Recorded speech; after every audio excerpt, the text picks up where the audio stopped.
Capítulo 3.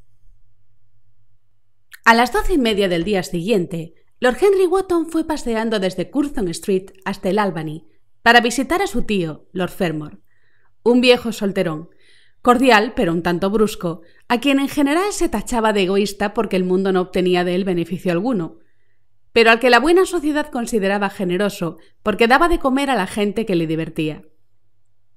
Su padre había sido embajador en Madrid cuando Isabel II era joven, y nadie había pensado aún en el general Prim.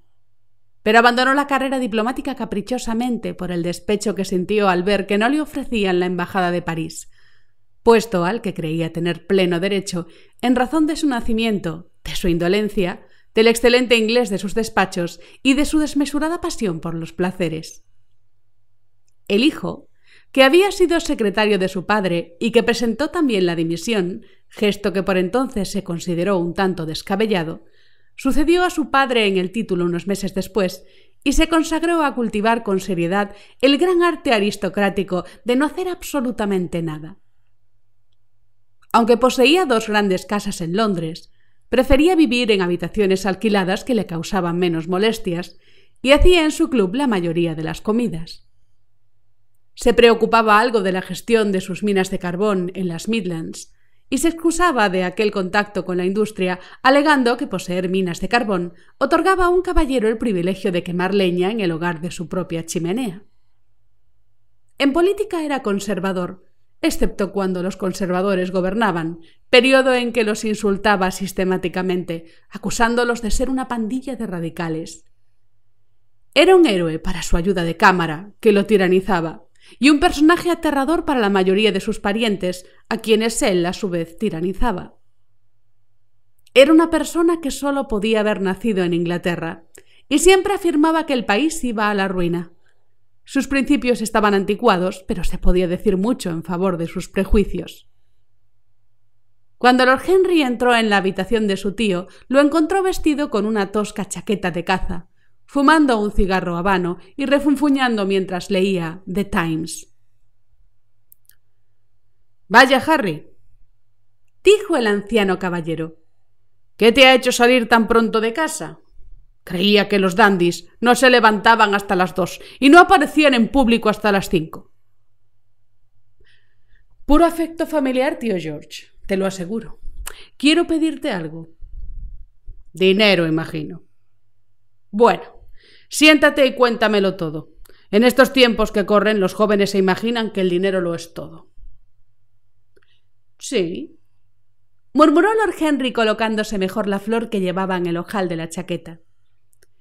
Y cuando se hacen viejos no se lo imaginan, lo saben. Pero no quiero dinero. Solo las personas que pagan sus facturas necesitan dinero, tío George, y yo nunca pago las mías. El crédito es el capital de un segundón, y se vive agradablemente con él. Además, siempre me trato con los proveedores de Dartmoor, y en consecuencia nunca me molestan. Lo que quiero es información. No información útil, por supuesto. Información perfectamente inútil. Te puedo contar todo lo que contiene cualquier informe oficial, aunque quienes los redactan hoy en día escriben muchas tonterías. Cuando yo estaba en el cuerpo diplomático, las cosas iban mucho mejor. Pero según tengo entendido, ahora les hacen un examen de ingreso. ¿Hay que extrañarse del resultado? Los exámenes, señor mío, son una pura mentira de principio a fin. Si una persona es un caballero, sabe más que suficiente, y si no lo es, todo lo que sepa es malo para él. El señor Dorian Gray no tiene nada que ver con el mundo de los informes oficiales, tío George. ¿El señor Dorian Gray? ¿Quién es? Preguntó Lord Fermor frunciendo el espeso entrecejo cano. Eso es lo que he venido a averiguar, tío George. Debo decir más bien que sé quién es. Es el nieto del último Lord Kelso. Su madre era una Devereux, Lady Margaret Devereux. Quiero que me hables de su madre. ¿Cómo era? ¿Con quién se casó? Trataste prácticamente a todo el mundo en tu época, de manera que quizá la hayas conocido. En el momento actual me interesa mucho el señor Gray. Acaban de presentármelo. Nieto de Kelso. El nieto de Kelso, claro. Conocí muy bien a su madre. Creo que asistí a su bautizo.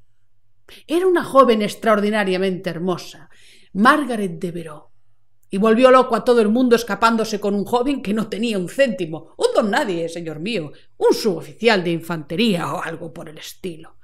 Ya lo creo. Lo recuerdo todo como si hubiera sucedido ayer. Al pobre infeliz lo mataron en un duelo en Spa, pocos meses después de la boda. Una historia muy fea. Dijeron que Kelso se agenció un aventurero sin escrúpulos, un animal belga, para que insultara en público a su yerno. Le pagó, señor mío, para que lo hiciera. Le pagó. Y luego aquel individuo ensartó al suboficial como si fuera un pichón. Echaron tierra sobre el asunto, pero cielo santo, Kelso comió solo en el club durante cierto tiempo después de aquello. Recogió a su hija, según me contaron, pero la chica nunca volvió a dirigirle la palabra. Sí, un asunto muy feo. Margaret también se murió en menos de un año. De manera que dejó un hijo. ¿No es eso? Lo había olvidado. ¿Cómo es el chico? Si es como su madre, debe ser bien parecido. Es bien parecido. Espero que caiga en buenas manos. Heredará un montón de dinero si Kelso se ha portado bien con él. Su madre también tenía dinero. Le correspondieron todas las propiedades de Shelby a través de su abuelo. Su abuelo odiaba a Kelso. Lo consideraba un tacaño de mucho cuidado y no se equivocaba. Fue a Madrid en una ocasión cuando yo estaba allí. Cielo santo, logró que me avergonzase de él. La reina me preguntaba quién era el noble inglés que siempre se peleaba con los cocheros por el precio de las carreras. Menuda historia.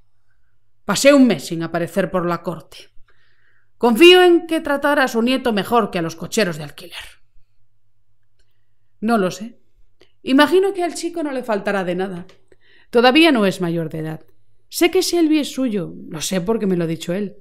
¿Y su madre entonces era muy hermosa? Oh, Margaret Devereux era una de las criaturas más encantadoras que he visto nunca, Harry. ¿Qué la impulsó a comportarse como lo hizo? Es algo que nunca entenderé. Podría haberse casado con quien hubiera querido. Carlington estaba loco por ella. Pero era una romántica. Todas las mujeres de esa familia lo han sido. Los hombres no valían nada, pero, cielo santo, las mujeres eran maravillosas. Carlington se declaró de rodillas, me lo dijo él mismo. Margaret Devereux se rió de él, y no había por entonces una chica en Londres que no quisiera pescarlo. Y por cierto, Harry, hablando de matrimonios estúpidos, ¿qué es esa patraña que me cuenta tu padre de que Dartmoor se quiere casar con una americana? ¿Es que las chicas inglesas no son lo bastante buenas para él? Ahora está bastante de moda casarse con americanas, tío George. Yo apoyo a las mujeres inglesas contra el mundo entero, Harry, dijo Lord Fermor golpeando la mesa con el puño. Todo el mundo apuesta por las americanas. No duran, según me han dicho. Las carreras de fondo las agotan, pero son inigualables en las de los obstáculos. Los saltan todos sin pestañear. No creo que Dartmoor tenga la menor posibilidad. ¿Quiénes son sus padres? ¿Acaso los tiene? Lord Henry negó con la cabeza. Las jóvenes americanas son tan inteligentes para esconder a sus padres como las mujeres inglesas para ocultar su pasado, dijo Lord Henry levantándose para marcharse. Serán chacineros, supongo. Eso espero, tío George, por el bien de Dartmoor.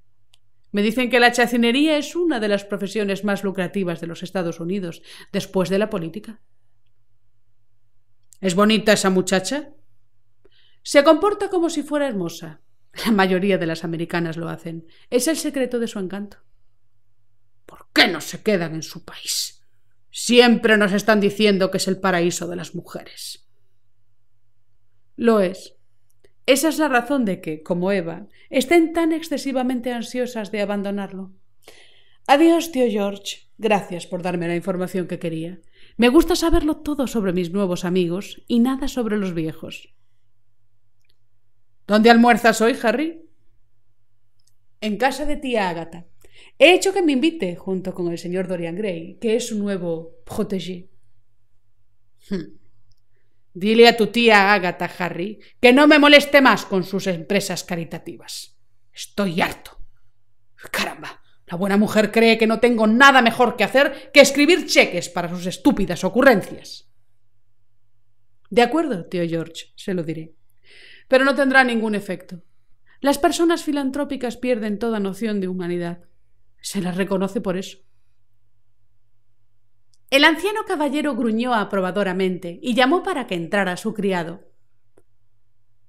Lord Henry atravesó unos soportales de poca altura para llegar a Burlington Street y dirigió sus pasos en dirección a la plaza de Berkeley. Aquella era, por tanto, la historia familiar de Dorian Gray. Pese a lo esquemático del relato, le había impresionado porque hacía pensar en una historia de amor extraña, casi moderna. Una mujer hermosa que se arriesga a todo por una loca pasión. Unas pocas semanas de felicidad sin límite truncadas por un crimen odioso, por una traición. Meses de silenciosos sufrimientos y luego un hijo nacido en el dolor. La madre arrebatada por la muerte, el niño abandonado a la soledad y a la tiranía de un anciano sin corazón. Sí, unos antecedentes interesantes que situaban al muchacho, que le añadían una nueva perfección, por así decirlo. Detrás de todas las cosas exquisitas hay algo trágico. Para que florezca la más humilde de las flores, se necesita el esfuerzo de mundos. Y qué encantador había estado durante la cena la noche anterior, cuando, la sorpresa en los ojos y los labios entreabiertos por el placer y el temor, se había sentado frente a él en el club. Las pantallas rojas de las lámparas avivando el rubor despertado en su rostro por el asombro. Hablar con él era como tocar el más delicado de los violines. Dorian respondía a cada toque y vibración del arco. Había algo terriblemente cautivador en influir sobre alguien. No existía otra actividad parecida. Proyectar el alma sobre una forma agradable. Detenerse un momento. Emitir las propias ideas para que las devuelva un eco, acompañadas por la música de una pasión juvenil. Transmitir a otro la propia sensibilidad, como si se tratase de un fluido sutil o de un extraño perfume.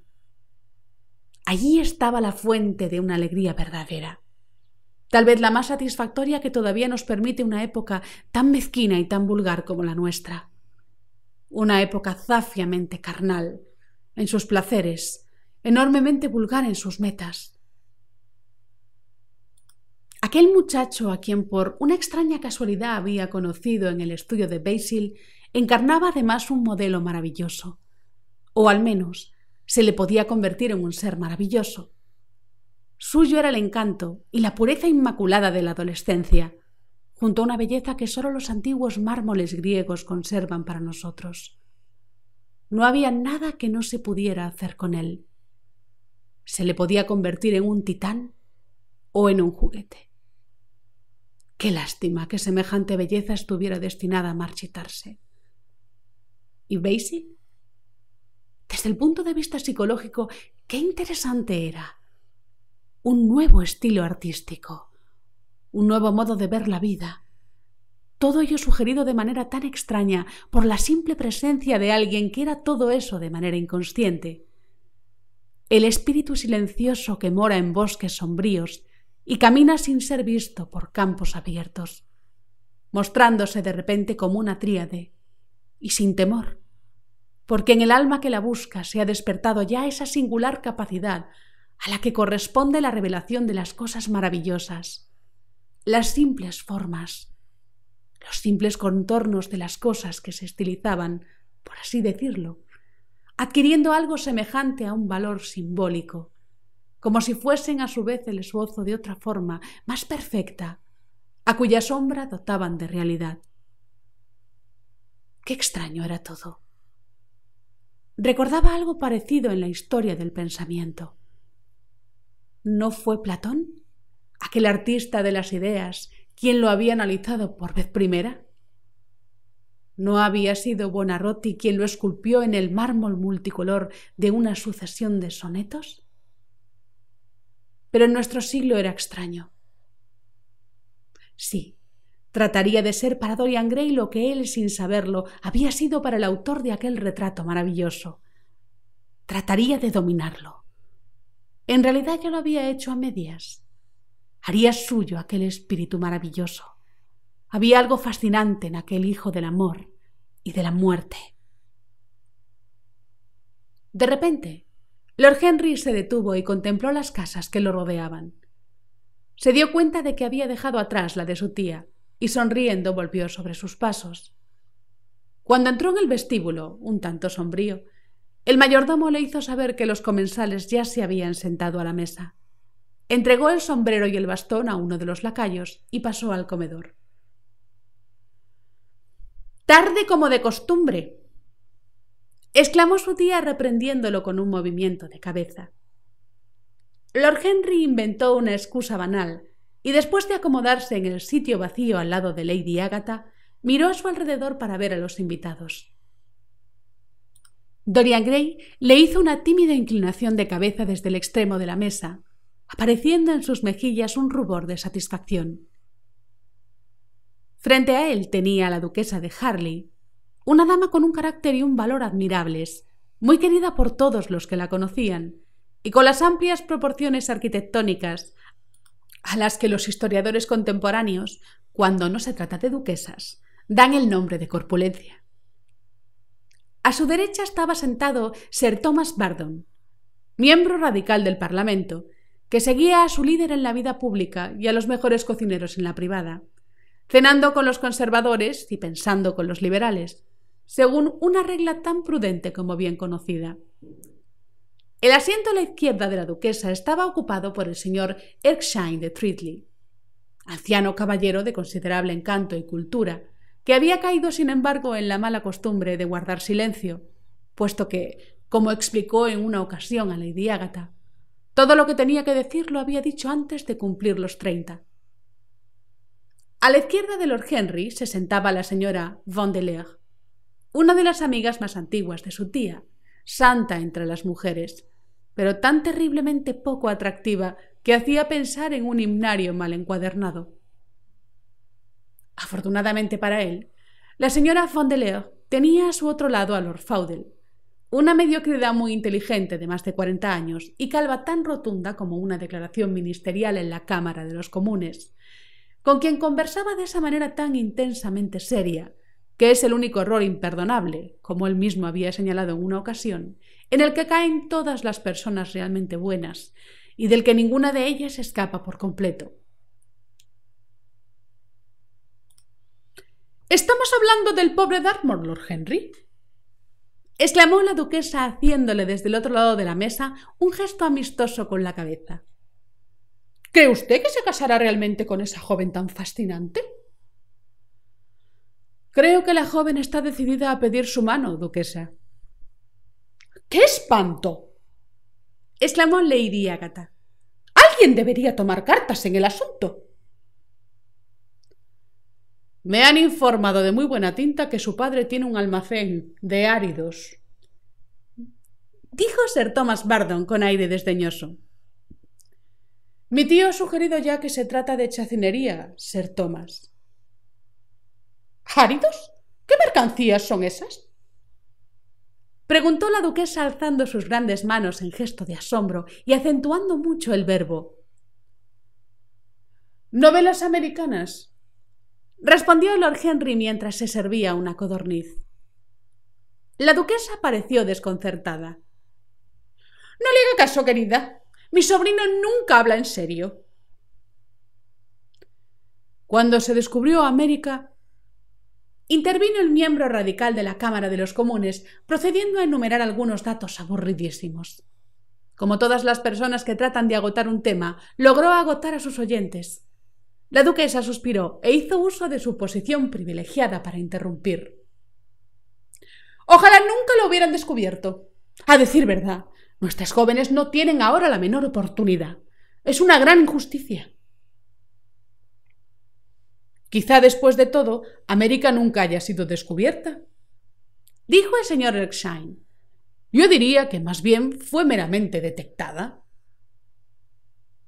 Sí, pero pero yo he visto especímenes de sus habitantes, respondió vagamente la duquesa. He de confesar que la mayoría de las mujeres son extraordinariamente bonitas y además visten bien. Compran toda la ropa en París. Me gustaría poder permitírmelo. Dicen que cuando mueren los americanos buenos van a París. Rió entre dientes Sir Thomas, que tenía un gran armario de frases ingeniosas ya desechadas. ¿De verdad? ¿Y a dónde van los malos? Quiso saber la duquesa. Van a los Estados Unidos, murmuró Lord Henry. Sir Thomas frunció el ceño. Me temo que su sobrino tiene prejuicios contra ese gran país, le dijo a Lady Agatha. He viajado por todo el territorio, en coches suministrados por los directores, que son en estas cuestiones extraordinariamente hospitalarios. Le aseguro que es muy instructivo visitar los Estados Unidos. ¿De verdad tenemos que ver Chicago para estar bien educados? Preguntó el señor Erskine quejumbrosamente. No me siento capaz de emprender ese viaje. Sir Thomas agitó la mano. El señor Erskine de Treadley tiene el mundo en las estanterías de su biblioteca. A nosotros, los hombres prácticos, nos gusta ver las cosas, no leer su descripción. Los americanos son un pueblo muy interesante y totalmente razonable. Creo que es la característica que los distingue. Sí, señor Erskine, un pueblo totalmente razonable. Le aseguro que los americanos no se andan por las ramas. Terrible, exclamó Lord Henry. No me gusta la fuerza bruta, pero la razón bruta es totalmente insoportable. No está bien utilizarla. Es como golpear por debajo del intelecto. No le entiendo, dijo Sir Thomas enrojeciendo considerablemente. Yo sí, Lord Henry, murmuró el señor Erskine con una sonrisa. Las paradojas están muy bien a su manera. ¿Era eso una paradoja? Preguntó el señor Erskine. No me lo ha parecido. Quizá lo fuera. Bien, el camino de las paradojas es el camino de la verdad. Para poner a prueba la realidad tenemos que verla en la cuerda floja. Cuando las verdades se hacen acróbatas, podemos juzgarlas. ¡Dios del cielo!, dijo Lady Agatha. ¿Cómo discuten ustedes los hombres? Estoy segura de que nunca sabré de qué están hablando. Por cierto, Harry, estoy muy enfadada contigo. ¿Por qué tratas de convencer a nuestro Dorian Gray, una persona tan encantadora, para que renuncie al East End? Te aseguro que sería inapreciable. A nuestros habituales les hubiera encantado oírle tocar. Quiero que toque para mí, exclamó Lord Henry sonriendo. Cuando miró hacia el extremo de la mesa, captó como respuesta un brillo en la mirada de Dorian. Pero en Whitechapel la gente es muy desgraciada, protestó Lady Agatha. Soy capaz de simpatizar con cualquier cosa menos con el sufrimiento. Hasta eso no llego. Es demasiado feo, demasiado horrible, demasiado angustioso. Hay algo terriblemente morboso en la simpatía de nuestra época por el dolor. Debemos interesarnos por los colores, por la belleza, por la alegría de vivir. Cuanto menos se hable de las miserias de la vida, tanto mejor. De todos modos, el East End es un problema muy importante, señaló Sir Thomas con un grave movimiento de cabeza. Muy cierto, respondió el joven lord. Es el problema de la esclavitud, y tratamos de resolverlo divirtiendo a los esclavos. El político le miró con mucho interés. ¿Qué cambio propone usted en ese caso?, preguntó. Lord Henry se echó a reír. No deseo cambiar nada en Inglaterra a excepción del clima. Me basta y me sobra con la contemplación filosófica. Pero como el siglo XIX se ha arruinado por un excesivo gasto de simpatía, sugiero que se acuda a la ciencia para solucionarlo. La ventaja de las emociones es que nos llevan por el mal camino, y la ventaja de la ciencia es que excluye a la emoción. Pero tenemos gravísimas responsabilidades, aventuró tímidamente la señora Vandeleur. Sumamente graves. Se hizo eco Lady Agatha. Lord Henry miró con detenimiento al señor Erskine. La humanidad se toma demasiado en serio. Es el pecado original del mundo. Si los cavernícolas hubieran sabido reír, la historia habría sido distinta. No sabe cuánto me consuela oírle, gorjeó la duquesa. Siempre me siento muy culpable cuando vengo a ver a su querida tía, porque no me intereso en absoluto por el East End. En el futuro podré mirar a la cara sin sonrojarme. Sonrojarse es muy favorecedor, duquesa, señaló Lord Henry. Solo cuando se es joven. Cuando una anciana como yo se sonroja es muy mala señal. Me gustaría que me dijera usted cómo volver a ser joven. Lord Henry meditó unos instantes. ¿Recuerda usted algún gran error que cometiera en sus primeros tiempos, duquesa? Muchos, por desgracia. Pues vuelva a cometerlos.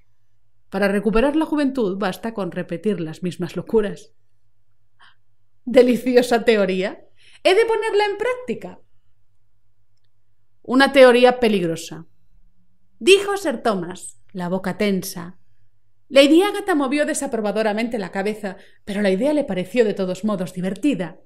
El señor Erskine escuchaba. Sí, continuó el joven lord. Se trata de uno de los mayores secretos de la vida.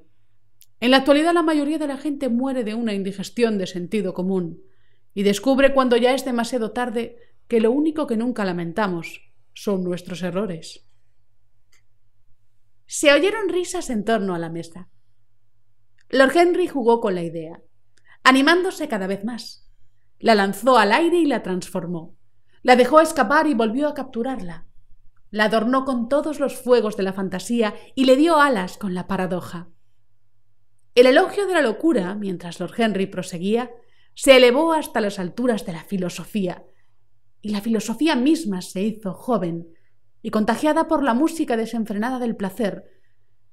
Vestida, cabría imaginar, con su túnica manchada de vino y una guirnalda de hiedra, danzó como una bacante sobre las colinas de la vida y se burló del plácido sileno por su sobriedad. Los hechos huyeron ante ella como asustados animalitos del bosque.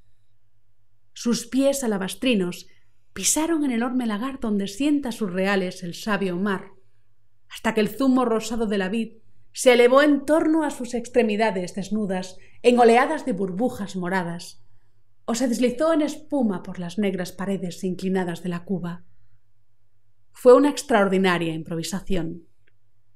Lord Henry sentía fijos en él los ojos de Dorian Gray, y saber que había entre quienes lo escuchaban alguien a quien deseaba fascinar parecía dar mayor agudeza a su ingenio y prestar colores más vivos a su imaginación. Se mostró brillante, fantástico, irresponsable. Encantó a sus oyentes haciendo que se olvidaran de sí mismos y que siguieran riendo la melodía de su caramillo. Dorian Gray nunca apartó de él los ojos y permaneció inmóvil, como si estuviera encantado, sucediéndose las sonrisas sobre sus labios, mientras el asombro, en el fondo de sus ojos, adoptaba una pensativa gravedad. Finalmente, cubierta con la librea de la época, la realidad entró en la estancia en forma de lacayo, para decir que a la duquesa la esperaba su coche. La noble señora se retorció las manos con fingida desesperación. ¡Qué fastidio! He de marcharme. Tengo que recoger a mi marido en el club para llevarlo a Willis Rooms, donde debe presidir no sé qué absurda reunión. Si llego tarde se enfurecerá sin duda, y no puedo exponerme a una escena con este sombrero. Es demasiado frágil. Una palabra dura acabaría con él. No, he de irme, mi querida Agatha. Hasta la vista, Lord Henry. Es usted absolutamente delicioso y terriblemente desmoralizador. Desde luego no sabría qué decir sobre sus ideas. Tiene que venir a cenar con nosotros una de estas noches. ¿El martes? ¿Está usted libre el martes? Por usted, duquesa, ¿de quién no prescindiría yo? Respondió Lord Henry con una inclinación de cabeza. Muy amable y muy cruel por su parte. Pero no se olvide de venir. Y abandonó la habitación seguida por Lady Agatha y las otras damas. Cuando Lord Henry se hubo sentado de nuevo, el señor Erskine, dando la vuelta a la mesa y colocándose a su lado, le puso una mano en el brazo. «Usted habla mucho de libros. ¿Por qué no escribe uno?» «Me gusta demasiado leerlos para molestarme en escribirlos, señor Erskine. Desde luego me gustaría escribir una novela. Una novela que fuese tan encantadora y tan irreal como una alfombra persa. Pero en Inglaterra no hay público más que para periódicos, libros de texto y enciclopedias. No hay en todo el mundo personas con menos sentido de la belleza literaria que los ingleses». «Me temo que tiene usted razón», respondió el señor Erskine. «Yo mismo tuve ambiciones literarias, pero las abandoné hace mucho. Y ahora, mi joven y querido amigo, si me permite que le dé ese nombre, ¿le puedo preguntar si mantiene usted todo lo que nos ha dicho durante el almuerzo?» «He olvidado por completo lo que he dicho». «¿Tan inmoral era?» «Sumamente inmoral. De hecho, le considero extraordinariamente peligroso. Y si algo le sucede a nuestra buena duquesa, le tendremos por responsable directo. Pero me gustaría hablar con usted sobre la vida. La generación de la que formo parte es francamente aburrida. Algún día, cuando se canse de Londres, venga a Treadley. Expóngame su filosofía del placer mientras degustamos un excelente Borgoña que tengo la fortuna de poseer». «Me encantará. Una visita a Treadley será un gran privilegio. Cuenta con un perfecto anfitrión y una biblioteca igualmente perfecta. Su presencia le añadirá un nuevo encanto», respondió el anciano caballero con una cortés inclinación. «Y ahora tengo que despedirme de su excelente tía. Me esperan en el Ateneo. Es la hora en que dormimos allí». «¿Todos, señor Erskine?» 40, en 40 sillones. Hacemos prácticas para una academia inglesa de las letras». Lord Henry rió poniéndose en pie. «Me voy al parque», exclamó. Al atravesar la puerta, Dorian Gray le tocó en el brazo. «Permítame ir con usted», murmuró. «Creía que le había prometido a Basil Hallward que iría usted a verlo». «Prefiero ir con usted. Sí, siento que debo ir con usted. Permítamelo. Y prometa hablarme todo el tiempo. Nadie lo hace tan bien». «Oh, ya he hablado más que suficiente por hoy», dijo Lord Henry, sonriendo.